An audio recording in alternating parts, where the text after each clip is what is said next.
Los aplausos resonaron como truenos en el lujoso salón. En el escenario, bañado por los focos, el millonario Ricardo recibía el premio al Empresario Humanitario del Año, la culminación de su campaña de imagen. Su discurso, una oda poética a las dificultades de la vida y a la dignidad del trabajo anónimo, conmovió al público hasta las lágrimas con su supuesta profundidad y empatía. Al fondo del salón, cerca de la puerta de servicio, una de las señoras de la limpieza, Elena, dejó de limpiar, con el trapo olvidado en la mano. Su rostro estaba pálido por la sorpresa, sus ojos abiertos de par en par por la incredulidad. No la conmovió la actuación. Estaba horrorizada, porque las dolorosas y hermosas palabras que todos aplaudían no eran suyas. Eran suyas. Elena, una mujer de 50 años de mirada pensativa y movimientos discretos, era experta en el arte de la invisibilidad. De noche, era una sombra eficiente que recorría los pasillos vacíos de la gigantesca corporación de Ricardo, dejando un rastro de limpieza y orden allá donde iba. Para quienes la veían, era solo un elemento más, una presencia funcional que no se grababa en su memoria. Nadie en su lugar de trabajo sabía que tras su sencillo uniforme y su sonrisa cansada se escondía una mente brillante, una escritora de extraordinario talento que observaba el mundo con una claridad que pocos poseían. En su vida secreta, lejos de los cubos y los desinfectantes, Elena era la autora de un blog anónimo llamado Crónicas de la Madrugada. Años atrás, se vio obligada a abandonar una prometedora carrera periodística para cuidar de su madre enferma, un sacrificio que la marginó. El blog se convirtió en su único refugio, un diario conmovedor donde vertía sus reflexiones sobre la vida, la resiliencia humana y la extraña belleza que encontraba en la invisibilidad. Fue allí, en la soledad de su pequeño apartamento, tras una larga noche de trabajo, donde se convirtió en ella misma, transformando el polvo del día en oro literario. El mayor obstáculo de Elena era el silencio. No el silencio de las oficinas vacías que limpiaba, sino el silencio de su propia voz en el mundo. Estaba rodeada de historias, en los cubos de basura, en las fotos dejadas en los escritorios, en los ecos de las conversaciones del día, pero no tenía con quién compartirlas. La invisibilidad de su profesión la condenaba a una perpetua observación. Su blog, con sus escasos pero fieles seguidores, era su única vía de escape, la prueba de que existía, de que sus pensamientos importaban. Con cada texto publicado, luchaba contra la sensación de que toda su vida transcurría en la sombra, sin ser vista realmente. Al otro lado de este espectro social, Ricardo vivía para ser visto. Carismático, atractivo y un maestro de la autopromoción, era un millonario que comprendía que en el mundo moderno la percepción es más valiosa que la realidad misma. Su obsesión era construir un legado, no de edificios ni ganancias, sino de filantropía. Quería ser recordado como un héroe, un hombre del pueblo. Sin embargo, su búsqueda de humanidad era profundamente inhumana. Sus propias palabras eran frías, corporativas, carentes de la genuina emoción que tanto ansiaba. Sabía vender un producto, pero no sabía vender un alma, sobre todo porque la suya era superficial. Se acercaba la ceremonia de entrega de premios, y Ricardo se encontraba en una encrucijada. Necesitaba un discurso que lo inmortalizara, uno que lo conectara con la gente común de una manera que él era incapaz de lograr. La arrogancia le impidió contratar a un escritor profesional. El mérito debía ser solo suyo. Desesperado, se aferró a la necesidad de encontrar una voz auténtica, un alma que pudiera tomar prestada para su gran noche. Necesitaba palabras que destilaran verdad, y estaba dispuesto a encontrarlas a cualquier precio, sin saber que la fuente que buscaba estaba mucho más cerca y era mucho más vulnerable de lo que jamás hubiera soñado. En una noche desesperada, pocos días antes de la ceremonia, Ricardo se vio atrapado por su propia superficialidad. Su lujosa oficina, con vistas a las luces de la ciudad, parecía una jaula. Sobre su escritorio, decenas de borradores de su discurso yacían como soldados muertos, cada uno más frío e impersonal que el anterior. Escribió sobre la superación, sin haber enfrentado jamás una verdadera adversidad. Habló de empatía, como si leyera la definición en un diccionario. El premio, el símbolo supremo de su legado, dependía de ese momento, de esa conexión humana que fue incapaz de forjar. La ironía era aplastante. Un hombre que construyó un imperio sobre la imagen era ahora prisionero de la falta de una imagen auténtica. Frustrado, salió de su oficina y comenzó a deambular por los pisos vacíos. El silencio matutino amplificaba su fracaso. Fue entonces, al pasar junto a la pequeña despensa destinada al personal de limpieza, que una luz tenue le llamó la atención. Una vieja laptop, abierta sobre la mesa, iluminaba la habitación oscura. Impulsado por la curiosidad, se acercó. En la pantalla había una página de blog. El título era simple y poético: Crónicas del Amanecer. Intrigado, hizo clic en la publicación más reciente. Lo que encontró allí no era un simple texto. Era un portal a un alma, una voz que desangraba la verdad que buscaba con tanta desesperación. Ricardo empezó a leer, y a leer. Quedó fascinado.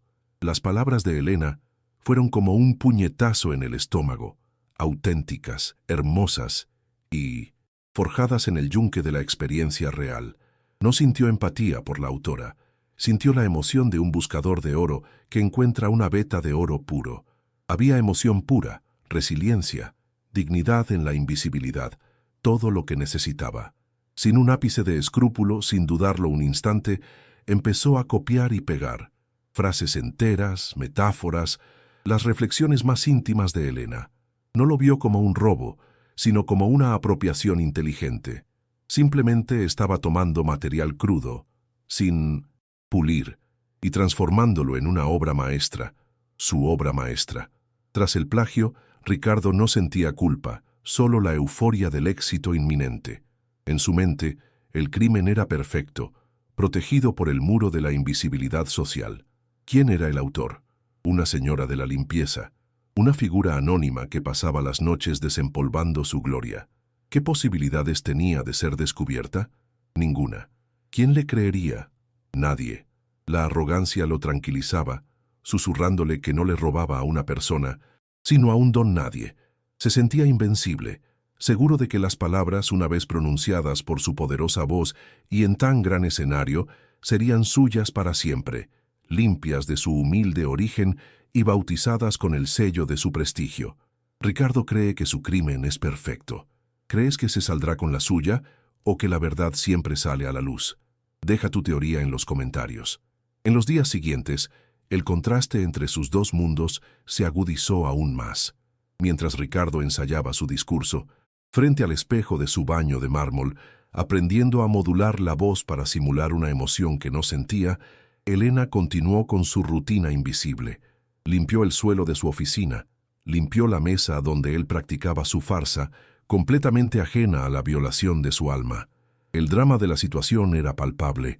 El ladrón ensayaba el crimen, puliendo las joyas robadas, mientras la víctima, a pocos metros de distancia, continuaba con su honesto trabajo, sin saber que el bien más preciado de su vida había sido saqueado. Llegó la noche de la gala, un evento de ostentación y glamour. Por caprichos del destino, a Elena le habían asignado un puesto en el equipo de limpieza del salón. Recorría los rincones, recogiendo vasos vacíos, un fantasma uniformado entre los vestidos de seda y los smokines caros. Observaba este mundo de opulencia con la curiosidad distante de una columnista, anotando mentalmente los detalles para su próximo artículo. Estaba allí, en el epicentro del triunfo de Ricardo, en el escenario de su propia humillación, y no tenía ni idea de lo que estaba a punto de suceder. El maestro de ceremonias subió al escenario y, tras un florido discurso sobre filantropía y liderazgo, anunció al ganador del premio más esperado de la noche. Damas y caballeros, el emprendedor humanitario del año es Ricardo Bittencourt. Estallaron los aplausos. Ricardo se puso de pie, asintiendo con humildad. Al fondo de la sala, Elena detuvo su trabajo un momento para observar. Mientras Ricardo se dirigía al escenario para recibir su corona de charlatán, Elena lo observó, sin darse cuenta de que estaba a punto de oír el eco de su propia alma aplaudida como si perteneciera a otra persona. Ricardo se acercó al podio, ajustó el micrófono y sonrió al público que lo adoraba. Comenzó con agradecimientos genéricos y luego profundizó en el meollo de su discurso. La verdadera dignidad, dijo, con la voz cargada de falsa emoción, a menudo reside en el trabajo que nadie ve. Calibú. Fondo de la sala, a Elena se le heló la sangre. La frase era el primer verso de uno de sus textos. Al principio le pareció una extraña coincidencia, pero él continuó, y ella escuchó sus propias metáforas sobre la resiliencia, sus reflexiones más íntimas sobre el cansancio y la esperanza, la descripción exacta de una fría mañana que había publicado apenas 3 días antes. No era casualidad, era un robo. La violación fue tan profunda que la dejó sin aliento. Este hombre no solo recitaba sus palabras, se vestía de su piel, representando su dolor para un público cautivado. Cada aplauso que resonaba en la sala era como un puñal en su alma, una validación de este robo grotesco. El lujoso salón de baile, con sus candelabros de cristal y elegantes mesas, se transformó de repente en una cámara de tortura. Se sintió desnuda, expuesta. Su vida interior, su único santuario, estaba siendo subastada para el entretenimiento de desconocidos. El hombre en el escenario no solo leía un texto, estaba devorando su existencia y vendiendo las piezas como si fueran suyas. El discurso concluyó con una poderosa cita sobre encontrar la luz en las sombras, una cita que Elena había escrito en su noche más oscura. El público estalló en una ovación de pie. Richard, el ladrón, estaba en la cima de su gloria, aceptando los aplausos con una sonrisa humilde y victoriosa. En ese momento, algo dentro de Elena se desmoronó y se reconstruyó. La conmoción dio paso a una furia fría y clara. Años de invisibilidad, de silencio, de tragarse sus palabras, todo culminó en esa profanación. Si permanecía en las sombras ahora, permanecería allí para siempre. Con un movimiento decidido, dejó caer el paño de limpieza al suelo y comenzó a caminar. Elena está a punto de tomar la decisión más importante de su vida. ¿Qué harías tú en su lugar? ¿Te enfrentarías al millonario delante de todos o te marcharías en silencio? Vota en la encuesta y comenta por qué. Una figura solitaria, vestida con el uniforme gris del equipo de limpieza, emergió de las sombras al fondo de la sala. Con pasos firmes y pausados, Elena caminó por el pasillo central hacia el escenario. Un murmullo de confusión se extendió entre la multitud.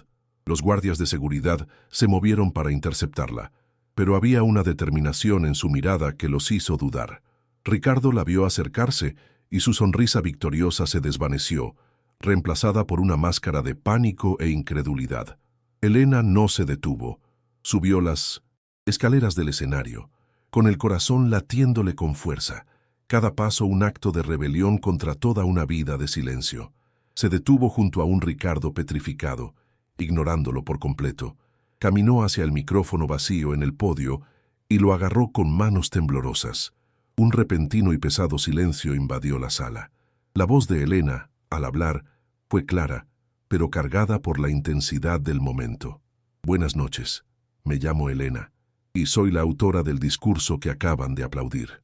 Una exclamación colectiva recorrió al público, un sonido de conmoción y escándalo. La declaración fue tan audaz, tan imposible, que quedó suspendida en el aire, electrizando la sala con una tensión casi insoportable. Todas las miradas estaban fijas en ella, la mujer invisible que acababa de convertirse en el centro del universo. Antes de que nadie pudiera tacharla de loca, sacó su viejo celular del bolsillo. Con dedos temblorosos, abrió su blog. El camarógrafo, presintiendo el drama histórico que se desarrollaba, enfocó el dispositivo y la imagen se proyectó en la pantalla gigante tras el escenario. Allí, a la vista de todos, estaba la página de Crónicas del Amanecer, con el texto original del discurso, la fecha y hora de publicación claramente visibles. Hacía 3 días. La prueba era irrefutable, el fraude devastador. La humillación de Ricardo fue total e instantánea. La ovación se convirtió en un silencio conmocionado, y el héroe de la noche se convirtió en un ladrón atrapado con las manos en la masa, desenmascarado por la voz de la mujer que creía inexistente. El escándalo estalló en tiempo real, una implosión reputacional transmitida en vivo. El silencio conmocionado en el salón de baile dio paso rápidamente a un pandemonio de susurros, flashes de cámara y la apresurada y humillante retirada del premio de las manos de Ricardo. Su imagen, cuidadosamente construida durante años, quedó destruida en menos de 5 minutos. En los días siguientes, la historia se viralizó mundialmente. Los titulares lo etiquetaron como el estafador millonario, el ladrón de almas. Se cancelaron contratos, los socios comerciales se distanciaron y el nombre que tanto luchó por asociar con la filantropía se convirtió en sinónimo de fraude. No solo perdió dinero, perdió lo único que realmente valoraba, la admiración del público. Para Elena, sin embargo, esa noche fue una resurrección. Al bajar del escenario, fue tratada no como una intrusa, sino como una revelación. Reporteros y periodistas la rodearon, no con acusaciones, sino con micrófonos y preguntas, todos deseando escuchar su historia, su verdadera historia. Por primera vez en años, la gente no la miró a través de ella, la vieron. Ese acto de valentía en el escenario no se trató solo de exponer una mentira, se trató de reclamar su propia existencia. En ese momento, bajo el foco que una vez perteneció a su opresor, Elena dejó de ser la limpiadora invisible y renació como la escritora que siempre estuvo destinada a ser. La liberación fue total. El efecto dominó de su valentía fue inmediato y abrumador. Su blog, Crónicas da Madrugada, que antes tenía pocos lectores, se disparó, alcanzando millones de visitas en cuestión de horas. Empezaron a lloverle correos electrónicos de agentes literarios y grandes editoriales, todos deseosos de convertir sus crónicas en un libro. Uno de los periódicos de mayor circulación del país le ofreció una columna semanal, un espacio para seguir dando voz a quienes, como ella, viven y trabajan en la sombra de la sociedad. La carrera que se había visto obligada a abandonar no solo le fue devuelta, sino que la elevó a un nivel que jamás se había atrevido a soñar. Un año después, una librería en la avenida Paulista de São Paulo está abarrotada. Una fila de personas de todas las edades se extiende hasta la puerta. En el centro del evento, Elena, ahora una autora respetada y elegantemente vestida, está sentada a una mesa, firmando ejemplares de su exitoso libro, Crónicas. Da Madrugada. Charla con cada lector, con los ojos brillantes de una confianza y una paz que antes no tenía. La mujer que una vez escribió en secreto, en la soledad de su apartamento, es ahora una de las voces más poderosas de la literatura contemporánea. Un faro para todos los que alguna vez se sintieron invisibles. La historia de Elena nos enseña que ninguna voz es demasiado débil para ser escuchada y que la verdad, incluso susurrada, tiene el poder de derribar los imperios de mentiras más ruidosos. El hombre que intentó robarle sus palabras en su arrogancia le dio el mayor regalo de todos, un escenario para que todo el mundo la escuchara. Ella no solo recuperó su voz, recuperó su vida. ¿Crees que todos merecen que se escuche su historia? Deja un comentario, dale a me gusta si te inspiró la valentía de Elena y comparte para ayudar a amplificar las voces que a menudo pasan desapercibidas.